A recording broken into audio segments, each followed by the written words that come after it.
Hello everyone and welcome to my channel. So this is not the video I was originally going to do for today. I am working on a new dress pattern, but the larger sizes don't really cooperate with me at the moment, so I needed to put that into a little timeout. And I thought I just make a nice little in-between project to clear my mind. So this is what I made. It's a little bolero from the leftover fabrics from my last dress project, and it has a 3/4 length sleeve, so I can add a little layer of warmth in this still chilly summer. And the pattern is available on the website for free, and I will show you how I made this right now. You can simply click on the link below the video, or you go to dressdeveloper.de, patterns. Here is the Bolero Mellow. Click on create pattern. And here you can choose between two versions. The first version does not overlap in the front, so it hangs open. The second version does overlap in the front, so you can add buttons. I'm going for the buttons version. You need to select size, or you can upload your measure set with your very own measurements. And here you can select your sleeve length. I'm going for the 3/4 length. This setting determines the amount of ease. I stay with default fit category 6. Then I add some seam allowance. For paper format is fine. And then I can create the pattern. So the second link contains a cover with information about your measurements and the pattern pieces, and a preview so you can see how you need to assemble your pieces. So I need to create this again. Come on. So, and here is the pattern itself, ready for printing. So I begin with cutting out, and I kid you not, I needed to fold over the seam allowance on the sleeves so I could fit this onto my fabric. This is some leftover fabric from my last dress project, so I didn't have much, but it worked.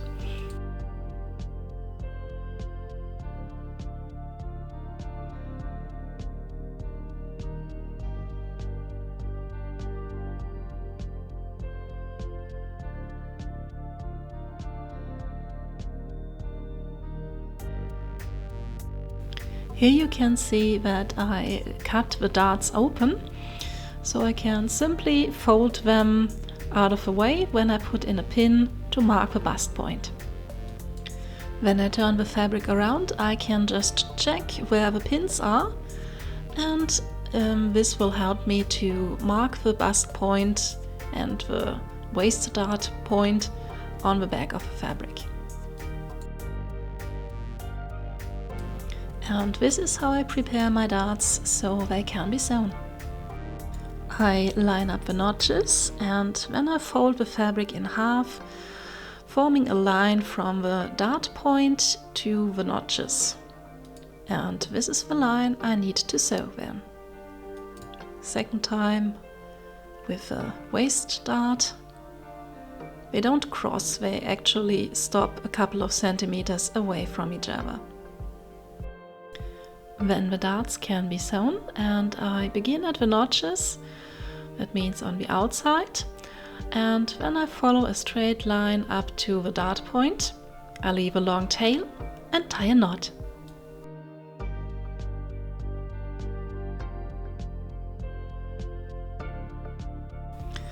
All the facing pieces get lined up and sewn into a little snaky thing. So I have the back neck facing on top, the back hem facing on the bottom, and the front facings on top. I sew the facings together at the short edges, and then I take the facings and the top pieces to the ironing board to give the darts a good press, and then to press the seam allowance of the facing pieces open. That fancy pillow is a tailor's hammer, by the way. Very useful to press curves, and I will put a link to a PDF pattern for this in the description.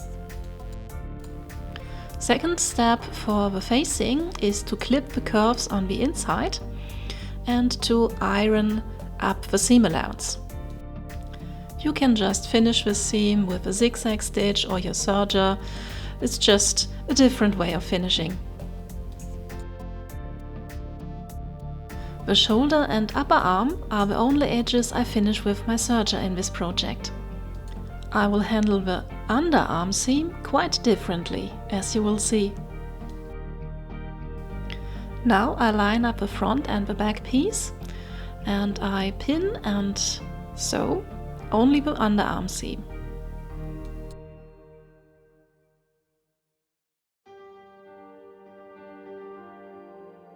Just from the wrist to the hem.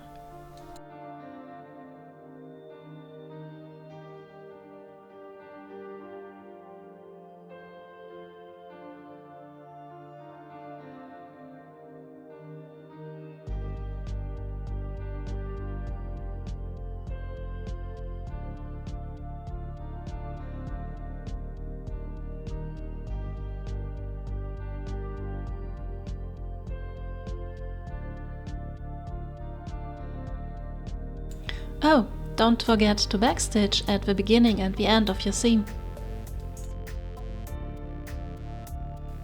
Now, what do I do to finish this seam? Well, first I cut the seam allowance back, and then I snip in the underarm curve. Why the heck am I doing this? Well, one thing that bothers me with these all-in-one sleeve patterns is that the underarm curve is always a little bit of a weak spot. The curve of the seam allowance is a bit shorter than the curve at the actual seam, and this means stress when you move your arms. This always happens when you sew with curves, and clipping into the curves help reduce this stress. But when you have an opening prone to fraying edge. I have heard that a vintage sewing instruction suggested to put bias tape about this edge. And this sounds actually pretty genius to me. So I am just testing this theory out. I will now press open the seam allowance, and then I will pin some bias tape over the top.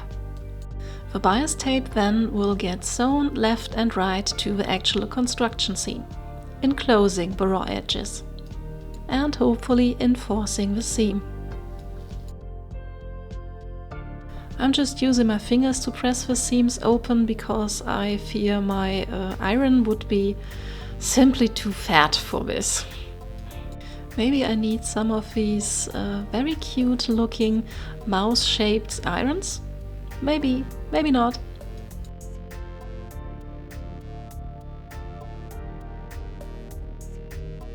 I put only pins in the center, and this should help hold the seam allowance open and down. In theory, this is a proof of concept.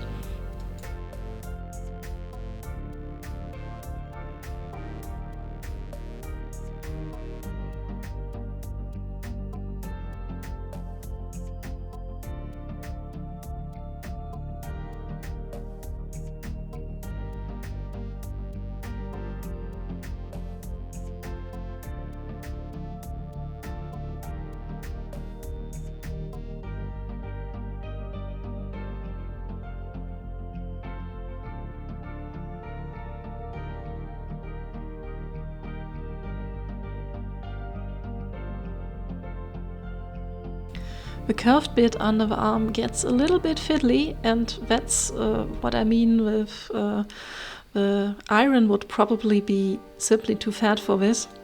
My fingertips have much more control in this area. I just press the fabric open. Hopefully I don't sew in any puckers when I'm actually sewing the bias tape in place.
Okay, that is done. So let's now move on to the sewing machine and sew this in place.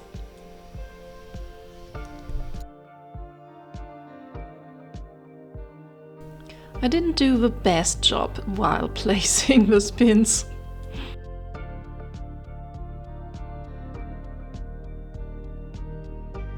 That is one side down and the other side up. The curvy bit was a bit tricky. I needed to pause and reorganize the fabric, but in the end I managed just fine. Surprised how easy this was. I feared that the bias tape would be too wide for this, but I didn't really have problems. And you do need some width to cover all the raw edges. And now I can sew up the shoulder and the top part of the sleeve.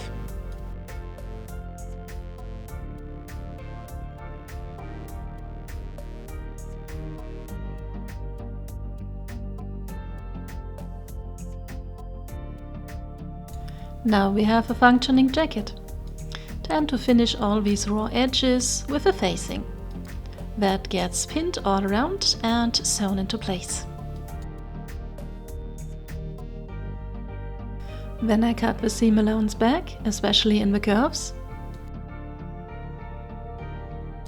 and press the facing to the inside. A folding tool helps me to press out all the edges and curves neatly. I know, no one likes ironing, but this step is really important. I opted out of understitching because with all these curves that would have been very freakly and I couldn't have done it all around. But this means that a good ironing job is especially important. You want to fold the inner edge of the facing a little bit more to the inside, so 1 or 2 millimeters of the outer fabric peek out. Maybe you can see it here under the iron. It peeks out to the inside, which means that the facing does not peek out on the outside. This just looks a bit neater, you know. The facing gets sewn down by hand. And look, you can actually see what I'm doing. Isn't it great?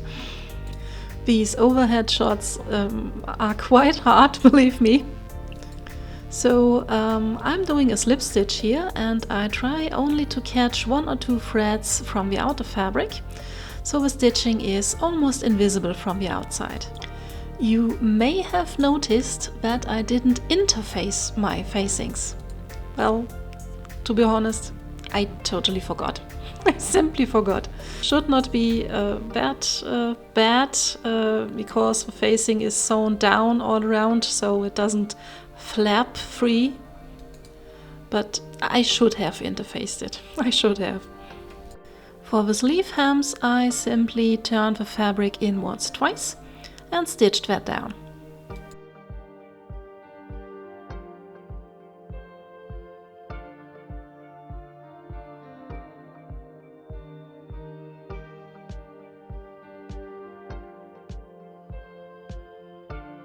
When you are sewing the open version of a Bolero, you are actually done here, but I opted to do the closed version with the buttons, so this step is still ahead.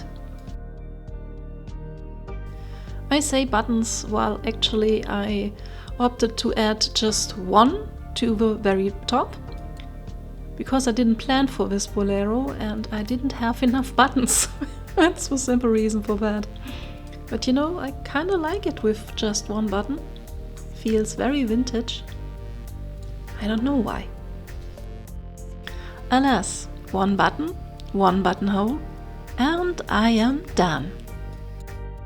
It's so nice to have an additional long sleeve option for my dress. I'm glad I tried this one. And did the bias tape option work? Absolutely, yes. The underarm seam feels so much secure and stable. This is a game changer. I hope you enjoyed this little video and it was of some help. If you have questions, just let me know in the comments. I'm glad to help. Stay tuned for more dresses to come. And until then, bye for now.